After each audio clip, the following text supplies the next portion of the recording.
মদিনার আকাশে রমজানের আনন্দ ছড়িয়ে পড়ল। চারিদিকে সেহরির প্রস্তুতি। কিন্তু হজরত ফাতেমা রাদি আল্লাহ তালা আনহার ঘর ছিল নীরব নিস্তব্ধ। হজরত ফাতেমা রাদি আল্লাহ তালা আনহা সারা রাত এবাদত করার পর রোজা রাখবেন। তাই সে খাবারের জন্য এগিয়ে গেলেন, কিন্তু দেখলেন ঘরে এক ফোঁটা পানি ছাড়া আর কোনো খাবার নেই। তিনি একটু পানি পান করলেন এবং আল্লাহর কাছে দোয়া করে বললেন, হে আল্লাহ, তোমার সন্তুষ্টির জন্যই আমি এই রোজা রাখি। তুমি যদি আমাদেরকে অভাব দাও, সেটাও তোমার রহমত। এই দোয়া শেষ হবার সাথে সাথেই ফজরের সমুদ্র আজানের সুর ভেসে আসছে, যেন সমগ্র মদিনাকে ইবাদতের জন্য জাগিয়ে তুলেছে। ফজরের নামাজ শেষ হয়েছে। মদিনার আকাশে তখন সূর্য উকি দিচ্ছে। কিছু সাহাবী মসজিদে নববী থেকে বের হচ্ছেন, আর কিছু ব্যবসায়ী বের হচ্ছে জীবিকা নির্বাহের জন্য। অতঃপর হজরত আলী রাদিয়াল্লাহু তাআলা আনহু কাজের সন্ধানে বের হলেন। এদিকে সকাল যত এগিয়ে যাচ্ছে, ক্ষুধার জ্বালা তত প্রবল হচ্ছে। হজরত ফাতেমা রাদিয়াল্লাহু তাআলা আনহু নিজে তো পানি ছাড়া কিছুই খায়নি, তবুও ঘরের কোণে বসে আল্লাহর ইবাদত করছে। এমন সময় ছোট্ট হাসান ও হোসাইন রাদিয়াল্লাহু তাআলা আনহু ধীরে ধীরে মা ফাতেমার কাছে আসলো এবং কোমল কণ্ঠে বলল, আম্মাজান, আমাদের প্রচণ্ড ক্ষুধা লেগেছে, আমাদের কিছু খেতে দিন। ক্ষুধার জ্বালা আমরা আর সহ্য করতে পারছি না। এই কথা শুনে হজরত ফাতেমা রাদিয়াল্লাহু তাআলা আনহার চোখের কোণায় পানি চলে আসলো। হৃদয়টা যেন হাহাকার হয়ে উঠল। তিনি কিছুই বলতে পারছেন না, তবুও হাসি মুখে তাদের বললেন, বাবা, এই জীবন তো পরীক্ষা মাত্র, একটু অপেক্ষা করো, ইনশাআল্লাহ তোমার আব্বাজান কিছু খাবার নিয়ে আসবেন। এটা শুনে শিশু হাসান এবং হোসাইন আনন্দিত হয়ে সেখান থেকে চলে গেলেন। কিন্তু তিনি নিজেও ইফতারের অপেক্ষায় আছেন। তার নিজেরও প্রচণ্ড ক্ষুধা লেগেছে, মাথাটা হালকা ঝিমঝিম করছে।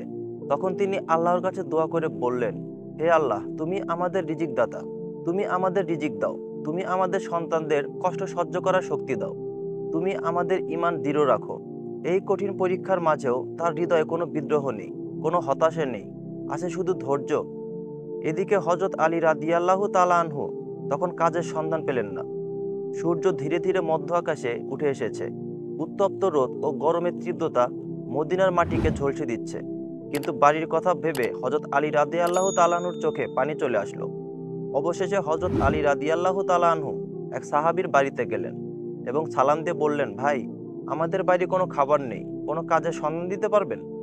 তখন সাহাবী বলল, ইয়া আলী, আল্লাহর কসম, আমি যদি কিছু পেতাম তাহলে নিশ্চয় তোমার জন্য রাখতাম, কিন্তু আমার ঘরেও কয়েকদিন চুলায় আগুন জ্বলেনি, আমিও না খেয়ে আছি। এই কথা শুনে হজরত আলী রাদিয়াল্লাহু তাআলা আনহু স্তব্ধ হয়ে গেলেন।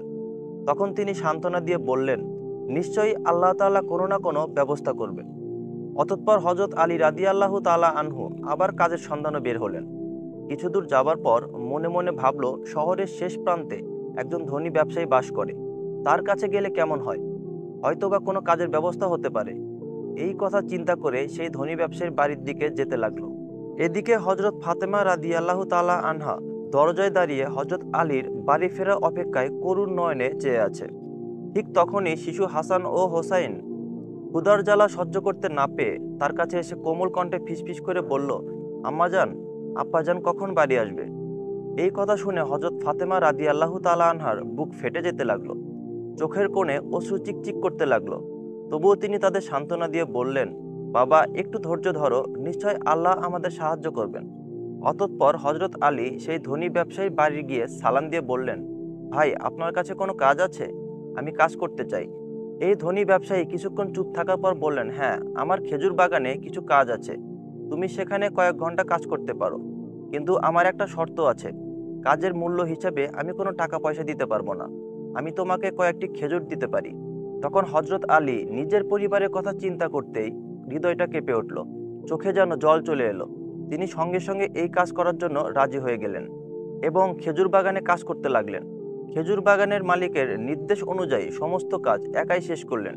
এভাবে কয়েক ঘন্টা অক্লান্ত পরিশ্রম করার পর হজরত আলী ওই ধনী ব্যবসায়ীর কাছে এসে বললেন, আপনার নির্দেশ অনুযায়ী আমি সমস্ত কাজ শেষ করেছি, এবার আমার মূল্য পরিশোধ করুন। তখন ওই ধনী ব্যবসায়ী কতগুলো খেজুর হজরত আলীর হাতে দিলেন।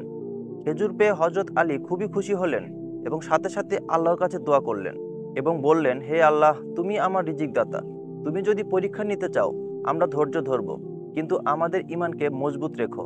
এই কথা বলার পর অতি দ্রুত বাড়ির দিকে রওনা দিলেন। অতঃপর হযরত আলী যখন প্রায় বাড়ির কাছাকাছি চলে আসলো, তখন মদিনার আকাশে গাঢ় লাল সূর্য পশ্চিম দিগন্তে হেলে পড়েছে। চারিদিকে ইফতারের প্রস্তুতি। ঠিক তখন হযরত আলী রাদিয়াল্লাহু তাআলা আনহু ক্লান্ত শরীরে বাড়িতে প্রবেশ করলেন। যখন প্রায় বাড়ির কাছাকাছি চলে আসলো, তখন মদিনার আকাশে গাঢ় লাল রং ধারণ করেছে। আর সাথে সাথেই দূর থেকে মসজিদে নববীর সমুদ্র আজানের ধ্বনি ভেসে আসতে লাগলো। কয়েকটি খেজুর ও পানি ছাড়া তাদের ঘরে ইফতারের জন্য আর কিছুই নেই। তবুও সেই ঘর যেন আল্লাহর রহমতে ভরা। সবাই ইফতারের জন্য একসাথে বসলো। হজরত হাসান ও হোসাইন রাদিয়াল্লাহু তাআলা আনহু দুটি করে খেজুর, হজরত আলী রাদিয়াল্লাহু তাআলা আনহু দুটি খেজুর এবং হজরত ফাতেমা রাদিয়াল্লাহু তাআলা আনহা দুটি খেজুর নিল ইফতার করবেন। ঠিক এমন সময় একজন ভিক্ষুক বাইরে দাঁড়িয়ে আওয়াজ করে বলতে লাগলো, মা, সারাদিন কিছুই খাইনি, ক্ষুধার যন্ত্রণা আর সহ্য করতে পারছি না, দয়া করে আমাকে কিছু খাবার দিন। হজরত ফাতেমার হৃদয় ছিল কোমল, অন্তর ছিল দয়ার। তাই তিনি নিজের কথা না ভেবেই বললেন, হে আমার প্রাণের স্বামী, ইফতারের খাবারটুকু ভিক্ষুককে দিয়ে দিন। তখন হজরত আলী বললেন, হে ফাতেমা, তুমি কি খেয়ে ইফতার করবে? তখন ফাতেমা বললেন, আমি শুধু পানি পান করে ইফতার করব। হজরত আলী রাদিয়াল্লাহু তাআলা আনহু অবাক হলেন, আর কিছুই বললেন না। সেই খাবারটুকু ভিক্ষুককে দিয়ে দিলেন এবং তিনি দোয়া করলেন, হে আল্লাহ, হে আমাদের রব, আমাদের এই ত্যাগ তুমি কবুল করে নিও। পরের দিন রোজা রাখার জন্য হজরত ফাতেমা শুধু পানি পান করলেন। অতঃপর পরের দিন সকালবেলা হজরত আলী ইফতারের জন্য কিছু আটা সংগ্রহ করে বাড়ি আনলেন। তখন হজরত ফাতেমা সেই আটা দিয়ে কয়েকটি রুটি বানালেন। এভাবেই সারাদিন যখন অতিক্রম হয়ে গেল, ইফতারের সময় চলে আসলো। কিন্তু হজরত ফাতেমা রাদিয়াল্লাহু তাআলা আনহার ঘর ছিল নিস্তব্ধ। তিনিও রোজা রেখেছিলেন, কিন্তু সামান্য কয়েকটা রুটি আর পানি ছাড়া ঘরে কিছুই নেই। কষ্ট, অভাব, তবুও ধৈর্যের এক অপূর্ব সৌন্দর্য ফুটে উঠেছিল সে ঘরে। ছোট হাসাইন ও হোসাইন এবং হজরত আলী সবাই ফিরে আসতে লাগলেন বাড়িতে।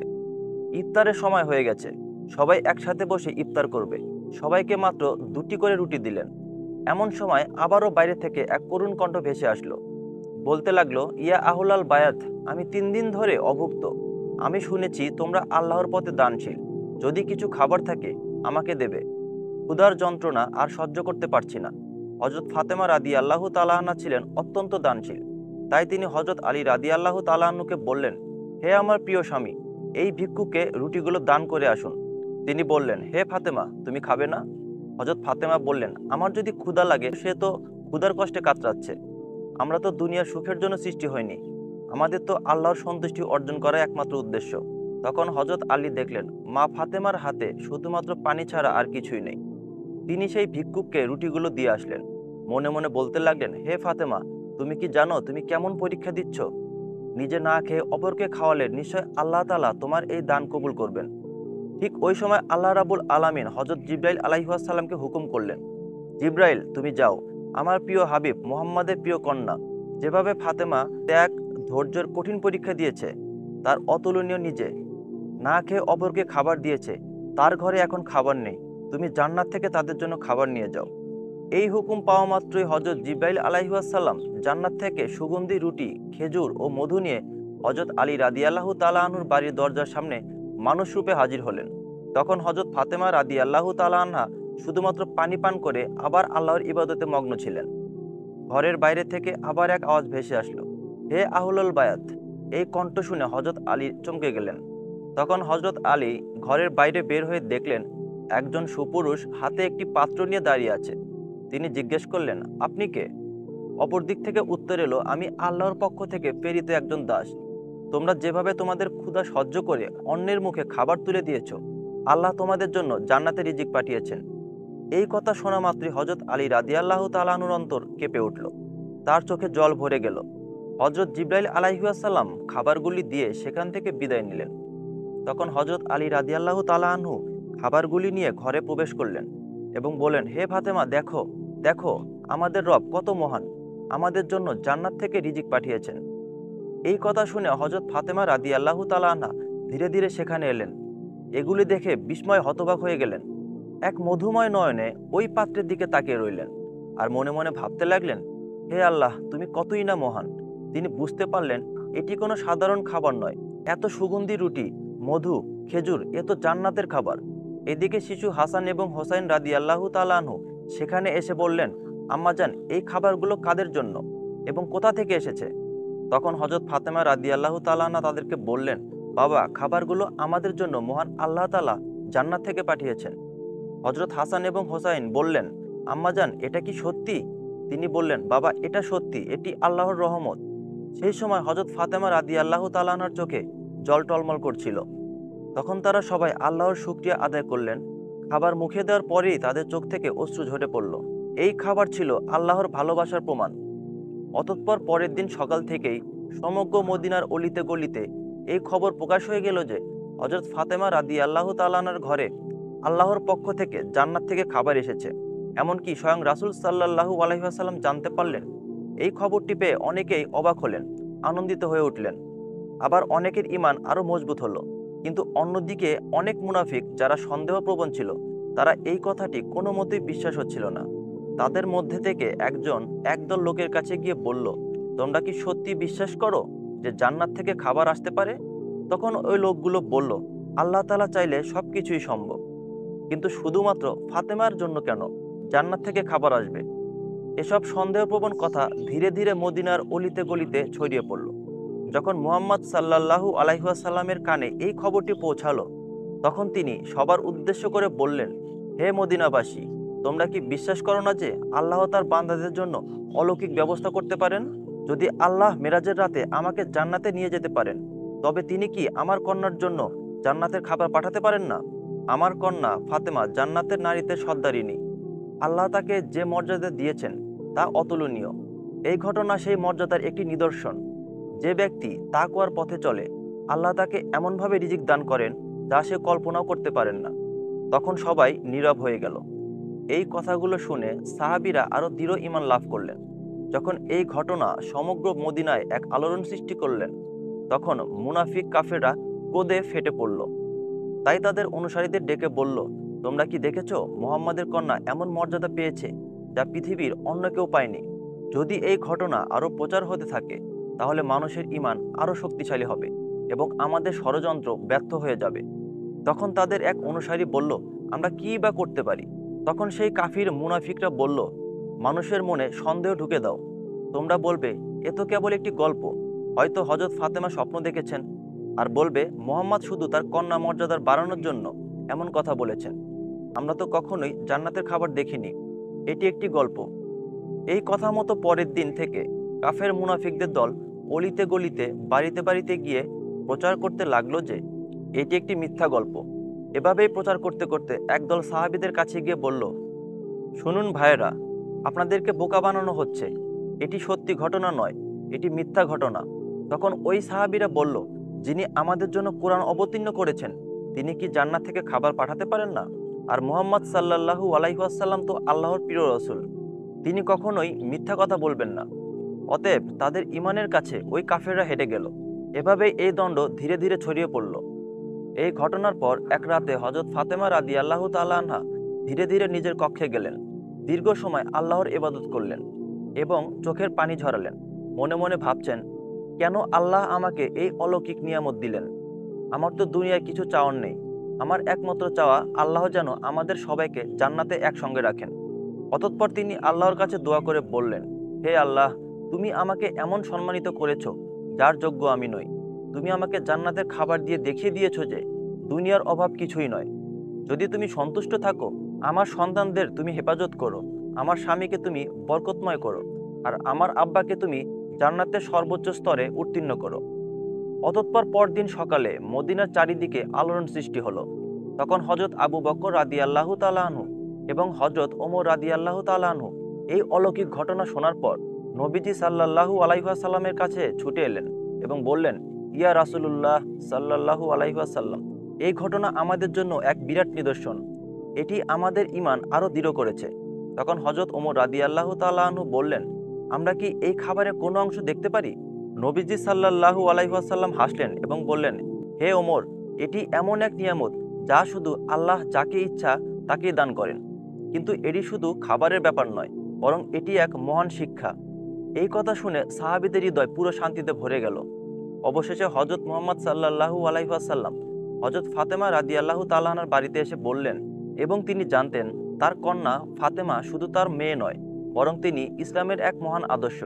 রাসূল সাল্লাল্লাহু আলাইহি ওয়াসাল্লাম মৃদু হেসে বললেন, হে আমার কলিজার টুকরো ফাতেমা, তুমি জান্নাতের নারীদের নেত্রী, আর এই খাবার তোমার মর্যাদারই প্রমাণ।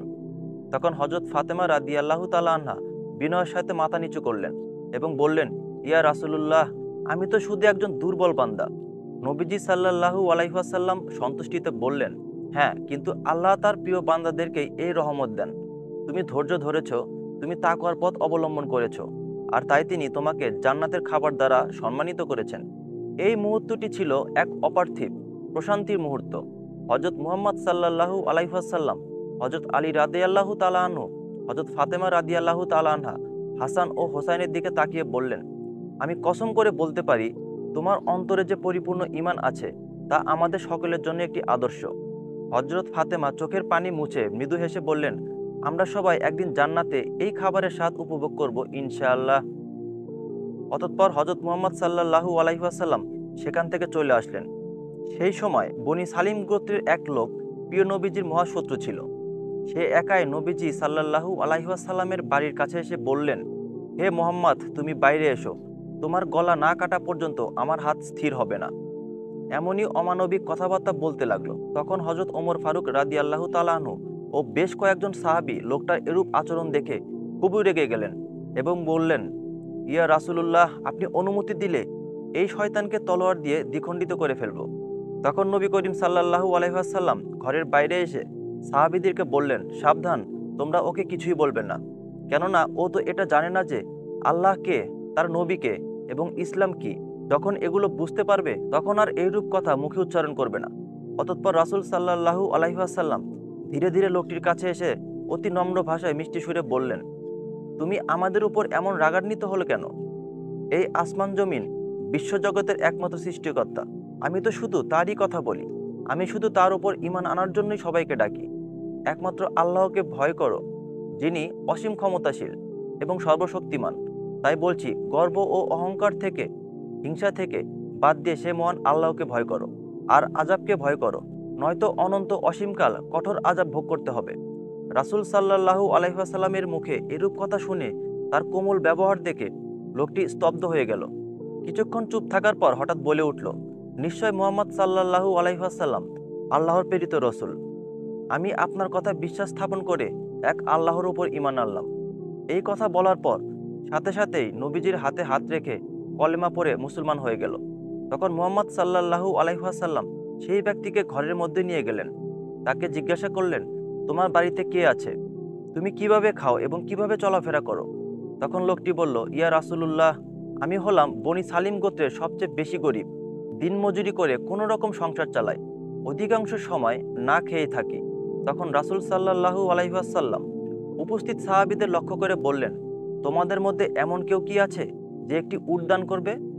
সঙ্গে সঙ্গে হযরত আব্দুল্লাহ ইবনে আব্বাস রাদিয়াল্লাহু তাআলা আনহু বললেন, ইয়া রাসূলুল্লাহ, আমার একটি মাত্র উট আছে, আমি সেইটি দান করলাম। তারপর রাসূল সাল্লাল্লাহু আলাইহি ওয়াসাল্লাম আবার বললেন, তোমাদের মধ্যে এমন কেউ কি আছে যে একটি পাগড়ি দান করবে? সাথে সাথে হযরত আলী রাদিয়াল্লাহু তাআলা আনহু নিজের মাথার পাগড়িটা দান করলেন। রাসূল সাল্লাল্লাহু আলাইহি ওয়াসাল্লাম আবার বললেন, তোমাদের মধ্যে এমন কেউ কি আছো যে এই নতুন মুসলিম ভাইয়ের জন্য খাদ্যের ব্যবস্থা করবে? তখন হযরত সালমান ফার্সি বললেন, ইয়া রাসূলুল্লাহ, আপনি অনুমতি দিলে আমি কোনো না কোনো বাড়ি থেকে খাদ্যের ব্যবস্থা করতে পারি। অতঃপর হযরত সালমান ফার্সি ওই নব মুসলিমকে নিয়ে অনেক বাড়িতে গিয়ে খাদ্যের সন্ধান করতে লাগলেন, কিন্তু কোথাও কোনো খাবার পেলেন না। অবশেষে হযরত ফাতেমা রাদিয়াল্লাহু তাআলা আনহুর বাড়িতে আসলেন। হযরত সালমান ফার্সি বললেন, হে ফাতেমা, এই নতুন মুসলিম ভাইয়ের খাবারের জন্য অনেক বাড়িতে ঘুরলাম, কিন্তু কোথাও কিছু পেলাম না। এখন তোমার ঘরে যদি খাবার থাকে তাহলে একে দিয়ে দাও। এই কথা শুনে হযরত ফাতেমা রাদিয়াল্লাহু তাআলা আনহার দুই চোখের অশ্রু সিক্ত হয়ে উঠল। তার হৃদয় ছিল কুসুমের মতো কোমল। তিনি সালমান ফার্সিকে সম্বোধন করে বললেন, ভাই, আমার ঘরেও কোনো খাবার নেই। আমার পুত্র হাসান এবং হোসাইন ক্ষুধার জ্বালা আর সহ্য করতে পারছে না। খাবার দেবার মতো আমার কাছে কিছুই নেই, তবে আমার কাছে বেশ দামি একখানা ওড়না আছে, আমি সেটা ব্যবহার করি না। আপনি সেই ওড়নাটা নিয়ে ইহুদিদের বাড়ি যান এবং সেখান থেকে ওই ওড়নাটা বিক্রি করে তার মূল্য দিয়ে কিছু আটা কিনে আমার এই নবমুসলিম ভাইদের জন্য খাবারের ব্যবস্থা করুন। এই কথা শুনে তাদের চোখেও জল চলে এলো। হযরত ফাতেমা রাদিয়াল্লাহু তাআলা আনহার এমন ব্যবহার দেখে তারা অবাক হয়ে গেল। হযরত ফাতেমা রাদিয়াল্লাহু তাআলা আনহা দান, ত্যাগ ও ধৈর্যর যে জ্বলন্ত নমুনা পৃথিবীতে রেখে গিয়েছেন তা চিরদিন ইসলামের ইতিহাসে স্বর্ণাক্ষরে উজ্জ্বল হয়ে থাকবে। আমরা যদি সবাই সামর্থ্য অনুযায়ী অসহায়, গরিব, মিসকিনদের সাহায্য করতে পারি, ধনী গরিব সকলেই সুখী জীবনযাপন করতে পারবো। প্রিয় দর্শক, আমরা সকলেই সেই দয়ালু, দানশীল, উত্তম চরিত্রের অধিকারী হজরত ফাতেমা রাদিয়াল্লাহু তাআলা আনহার মতো, রাসূল সাল্লাল্লাহু আলাইহি ওয়াসাল্লামের মতো উত্তম চরিত্র ও দানশীল হতে পারি। আল্লাহ রাব্বুল আলামিন আমাদের সকলকে সেই তৌফিক দান করুন। আসসালামু আলাইকুম।